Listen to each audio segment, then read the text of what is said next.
Hey there YouTube, Happy New Year's.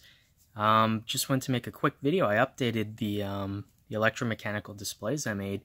I added a ESP8266. This is a Wemos D1 board. They're pretty cheap, like $3 or $4 off eBay. I programmed this in order to access the YouTube API to grab my subscriber count. And once a minute, it'll update these displays. You can see it tries to clear them just in case you powered it off in a non-cleared state, and you can see I have 9,224 subs. And once a minute it'll go ahead and re-update this, and I can pull power if I want, and obviously it'll remain until I repower it again. But yeah, just wanted to give you guys a quick update. There are a few bugs I found in the software that I need to fix. One of them is, for some reason, display address 1. So right now this is address 0, 3, and 2, and they all work fine. If I set any one of these to address 1, it doesn't listen to commands. Like, I have no idea why. So I'm going to need to go through with a serial terminal and print out debug information and figure out why the only address that doesn't respond is address 1. Additionally, I found out that I pretty much just have this interrupts are always on, so as soon as it receives something, it'll jump into the interrupt, obviously.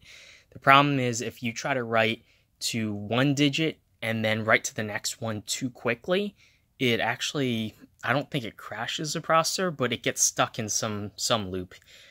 So the processor will freeze, and then if you try to update the display again at a later time, it'll refuse to do anything, basically.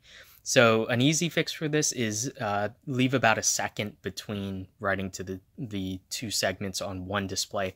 I can update two displays simultaneously, but I can't update two digits on the same display within less than a second about. So a fix for that would be to turn off interrupts while I'm updating one display, so it gives it time to complete before taking a command. But anyway, yeah, hopefully you guys enjoyed this video. And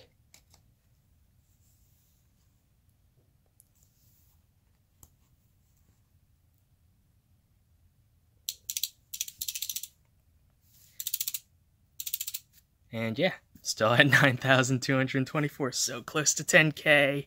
Anyway, yeah, I'll see you guys, and thank you guys so much for the awesome year.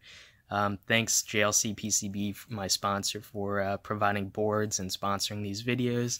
And once again, thank you Alfa-Zeta for sending me these displays so I can play around with them. Anyway, I'll see you guys in the next one. Bye.